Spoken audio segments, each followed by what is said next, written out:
وہ پیر کا لنگڑا فرشتہ تھا. کیا تھا؟ پیر کا لنگڑا فرشتہ تھا. اب تمام فرشتے ان کو بھی ساتھ لیے ہیں. آ گئے کا سیدہ طیبہ طاہرہ مفسرہ عالمات عابدہ زاہدہ متقیہ فاطمہ زہرا کے گھر پر آئے. حضرت فاطمہ عالمہ بھی ہے، مفتیہ بھی ہے اور محدثیہ بھی ہے، سب کچھ ہے. ارے سب تو وہیں سے چل کے آیا ہے. پہلے ان کے پاس ہے، تب آ کے وہاں سے ہم تک پہنچا ہے. تو حضرت سیدہ فاطمہ عالمہ بھی ہے، طیبہ بھی ہے، طاہرہ بھی ہے، مفسرہ بھی ہے اور خاتون جنت بھی ہے. تمام فرشتے جو ہے آگے کا حضرت فاطمہ کے گھر پر سب حسین کا صدقہ لوٹ رہے ہیں، جا رہے ہیں، آ کے دیکھ رہے ہیں، زیارت کر رہے ہیں، واپس جا رہے ہیں. ادھر جبرائیل نے کہا یا رسول اللہ آپ کا نواسہ آیا ہے. اے میرے آقا، زمین والوں میں فرش والوں میں سب سے پہلے دیکھنے کی اجازت آپ کو ہے اور کسی کو نہیں ہے. آپ کے بعد ہی کوئی حسین کو دیکھے گا. اس وقت میرے نبی فجر کا وقت تھا. میرے نبی صلی اللہ علیہ وسلم فجر کی نماز پڑھائی اور نماز پڑھانے کے بعد سلام پھیرتے ہیں. حضرت علی کو ساتھ میں لیتے ہیں اور چل دیے کہاں؟ فاطمہ کے گھر کے طرف. علی پیچھے ہے، نبی آگے ہے. لیکن علی کے اندر ہمت نہیں کہ پوچھ لیں کہ یا رسول اللہ کہاں جا رہے ہیں. پوچھ نہیں رہے. یہ ادب ہے، ادب علی کے اندر ہے. محبت علی کی دیکھیے کہ نبی نے فرمایا علی چل تو چل رہے ہیں. سوال نہیں کرتے ہیں کہ کہاں جانا ہے. چلتے چلتے چلتے چلتے حضرت علی کا محل سامنے آ گیا. محل سامنے آیا. نبی فرماتے ہیں علی اس محل کو پہچانتے ہو؟ کہا یا رسول اللہ پہچانتے. میرے نبی فرماتے دروازے کو پہچانتے ہو؟ کہا یا رسول اللہ یہ میرا گھر ہے، ہم خوب پہچانتے ہیں. اب نبی فرماتے ہیں اے علی جب پہچان لیے ہو، بات سمجھ گئے ہو تو تم دروازے پر کھڑے رہو، میں اندر جاؤں گا اور جب تک واپس نہیں آؤں گا جانے کی اجازت نہیں ہے اندر. ہرگز اندر مت جانا. اب علی دروازے پر کھڑے ہیں اور صحابہ پریشان ہے کہ نبی بغیر بتائے ہوئے کہاں چلے گئے. اب کیا کیے؟ صحابہ کرام نبی کو تلاش کرتے کرتے کرتے کرتے کہاں آ گئے؟ حضرت علی کے محل پر. اب نبی کو تلاش کرنے کا طریقہ کیا تھا کہ نبی کی خوشبو بتا رہی تھی کہ کدھر سے نبی گزرے ہیں. خوشبو کی مہک سنگ سنگ کر کے صحابہ آگے بڑھتے ہیں اور چلتے چلتے علی کے محل کے سامنے آئے تو کیا دیکھتے ہیں؟ علی اپنے دروازے کے سامنے کھڑے ہیں. حضرت صدیق اکبر پہلے آتے ہیں، اس کے بعد عمر آتے ہیں، اس کے بعد حضرت عثمان غنی آتے ہیں. حضرت صدیق اکبر پوچھتے ہیں کہ علی بتائیے نبی کہاں ہے؟ علی کہتے ہیں اے صدیق نبی میرے گھر کے اندر ہے. تو حضرت علی سے صدیق اکبر نے کہا اے علی مجھے اندر جانے دو. تو حضرت علی کہتے ہیں اے صدیق میرا گھر ہے، میرا محل ہے، میرا سب کچھ ہے، مجھے جانے کی اجازت نہیں ہے تو تو کیسے چلا جائے گا؟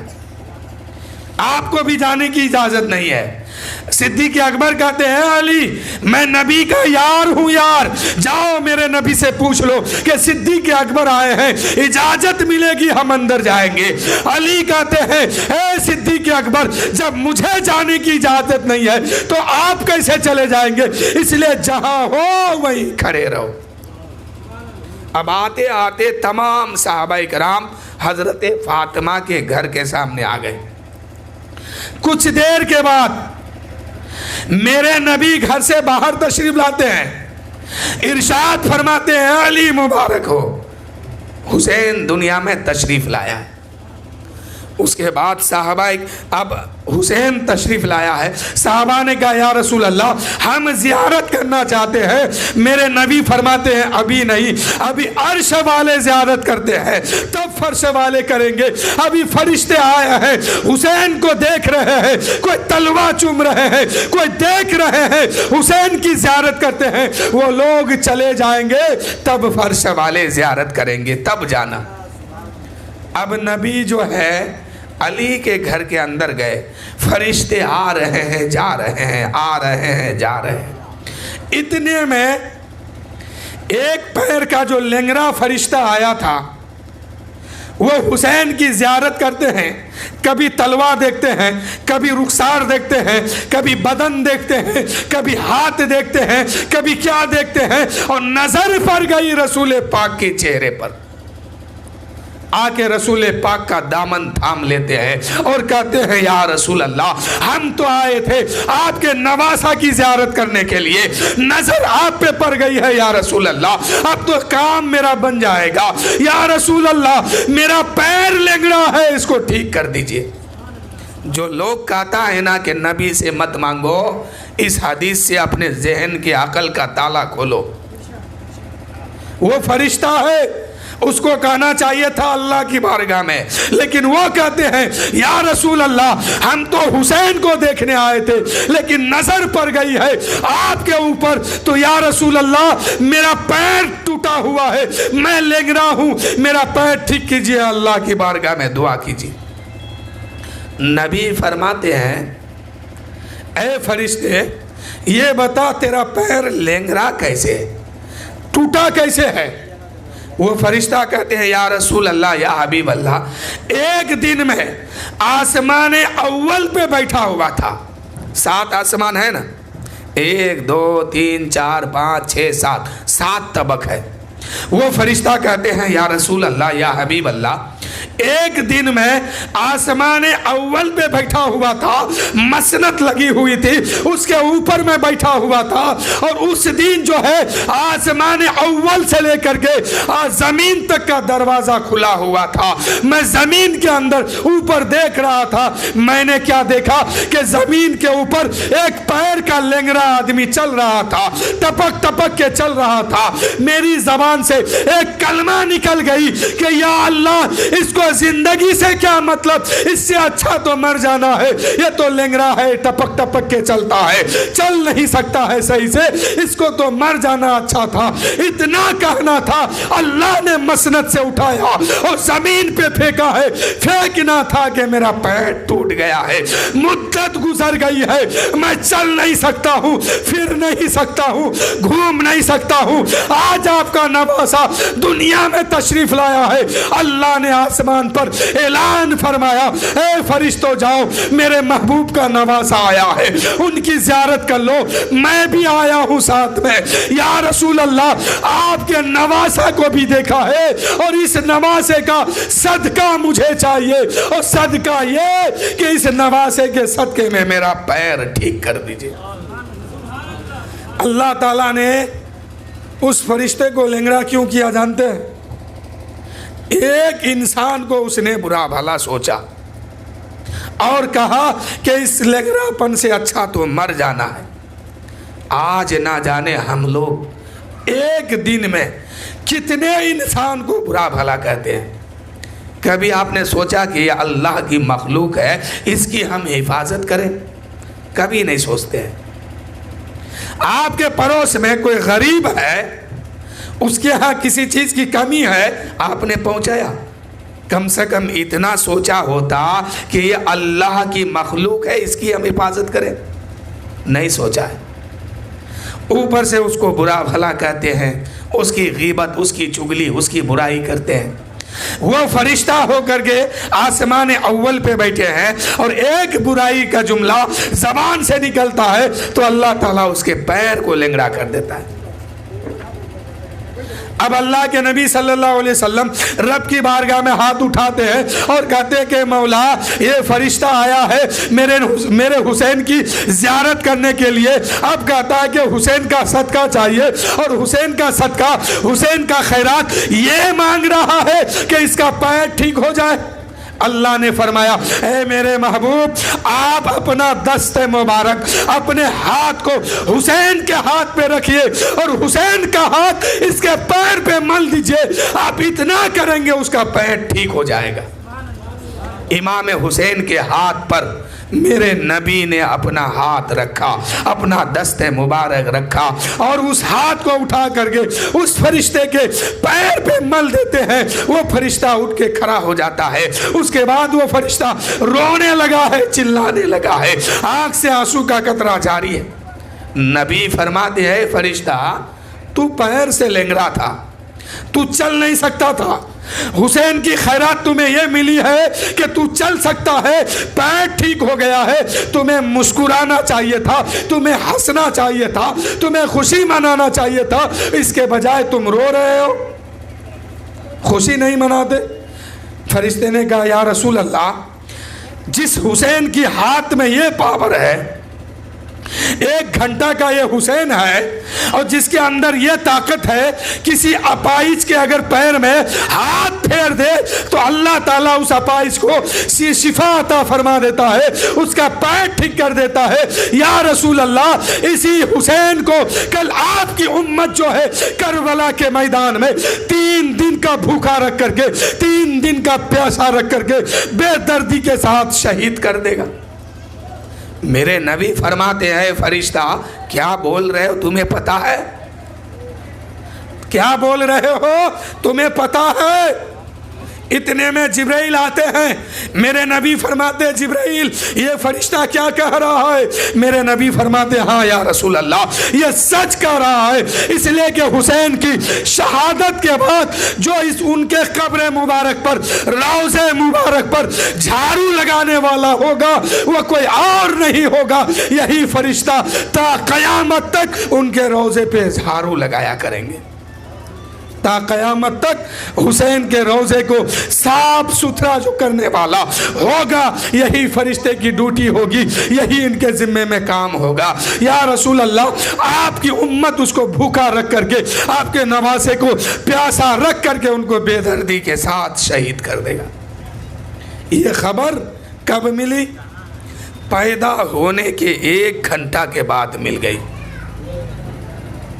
لیکن کسی نے بھی حسین کے لیے یہ دعا نہیں کیا کہ یا اللہ میرے حسین سے اس بلا کو ٹال دے، نہیں کہا، بلکہ میرے نبی نے بھی یہی دعا کیا کہ مولا جب حسین کربلا کے میدان میں ہو اس وقت ان کا پیر میں کوئی لغزش نہ ہو، ہمت جواب نہ دے، مولا میرے حسین کو حوصلہ عطا فرمانا۔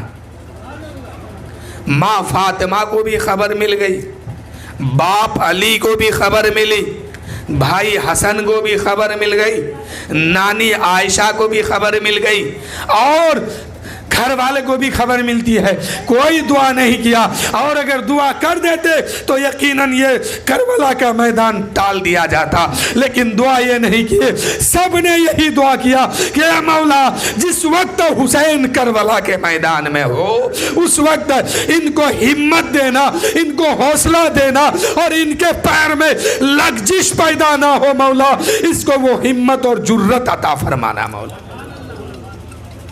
تو 1 گھنٹہ کے حسین میں سب کچھ پتا چل گیا، اور طاقت یہ ہے کہ اگر کسی مجبور کے ہاتھ سر پر اگر ہاتھ پھیر دے اللہ اس کو اسی وقت شفا عطا فرماتا ہے۔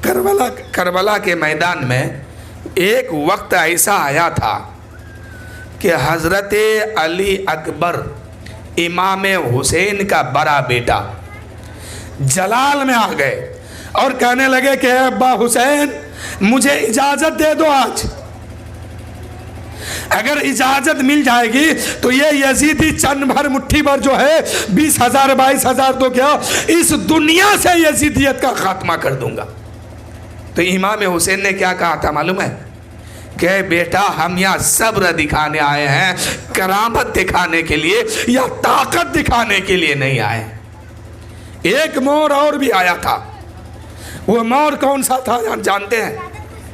حضرت امام حسن کا بیٹا حضرت قاسم میدان میں جب تلوار لے کے اترے نا اور ارزگ نام کا ایک پہلوان تھا جو ہاتھی کے برابر طاقت رکھتا تھا.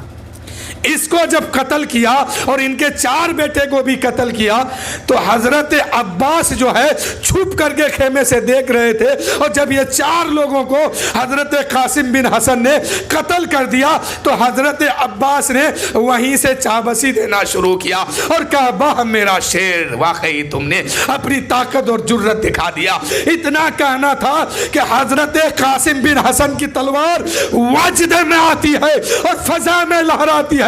قریب تھا کہ تمام یزیدیوں کو قتل کر کے حسینیت کا جھنڈا یزید کے محل میں لہرا دیتا, لیکن امام حسین نے دیکھا کہ امام علی اکبر کا, امام قاسم کا جو ہے تلوار جو ہے ہوا میں لہرا رہی ہے, فضا میں لہرا رہی ہے. امام حسین نے فرمایا اے بیٹا قاسم, ہم یہاں طاقت دکھانے نہیں آئے ہیں, اس لیے اپنی تلوار کو روک لو.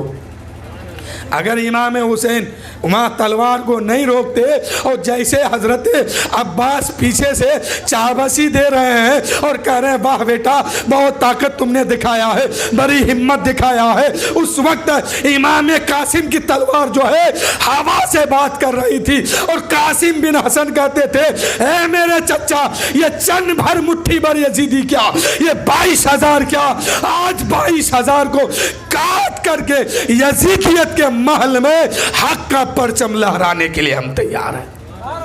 لیکن امام حسین نے اس تلوار کو روک دیا. کیوں روکا؟ وہاں پہ صبر دکھانا تھا. اور بھارت کے سرزمین پر جب ایک بات آئی حضرت خواجہ غریب نواز کے سامنے کہ پانی نہیں دیں گے, تو خواجہ غریب نواز نے اپنی طاقت دکھا کر کے پورے تالاب کا پانی ایک کٹورے میں بھر دیا. یہ ہے طاقت ان کے خاندان کی. حضرت خواجہ غریب نواز حسین ہی کی اولادوں میں سے ایک اولاد ہے, حسین ہی کے بیٹوں میں سے ایک بیٹا ہے. اور بیٹے کی طاقت یہ ہے, جب طاقت دکھانے کی بات آتی ہے تو کہتے ہیں وہ کربلا کا میدان تھا, وہاں پہ صبر دکھایا گیا, اب یہاں طاقت دکھائی جائے گی. دیکھ طاقت کہ ایک چھوٹے سے پیالے میں پورے سمندر کا پانی آ گیا. اور وہاں صبر دکھانے کی بات تھی تو تلوار کو روک دیا گیا. درود شریف پڑھی اللہم صلی علی سیدنا شفیعنا حبیبنا مولانا محمد معدن الجود والکرم بارک وسلم صلو علیہ صلاۃ وسلام علیک یا رسول اللہ صلی اللہ تعالی علیہ وسلم.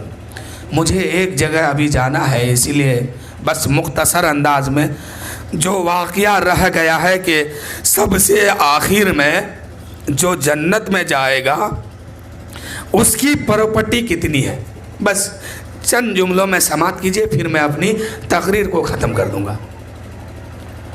اللہ کے نبی صلی اللہ علیہ وسلم ارشاد فرماتے ہیں کہ جہنم میں سزا کاٹنے کے بعد ایک مسلمان ایمان والا جب جہنم سے آزادی کا پروانہ ملے گا, اس کو جہنم کی سزا پوری ہونے کے بعد اس کو جہنم سے نکالا جائے گا اور سب سے آخر میں اس کو جنت میں بھیجا جائے گا. تو سب سے پہلا انعام اس کو یہ دیا جائے گا کہ 72 عورتوں سے اس کی شادی ہوگی. کتنی عورت؟ 72. دنیا میں 4 سے زیادہ جائز نہیں ہے, حد سے آگے دنیا میں بڑھنے کی اجازت نہیں ہے.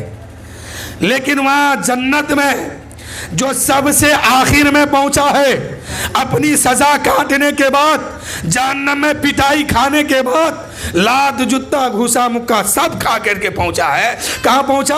آخر میں جنت میں پہنچا. اس کو انعام یہ دیا جاتا ہے کہ 72 عورتوں سے اس کی شادی ہوگی, اس کا نکاح ہوگا, یعنی 70 حوریں جنت کی ہوگی اور 2 عورتیں جنت کی ہے, دنیا کی ہوگی.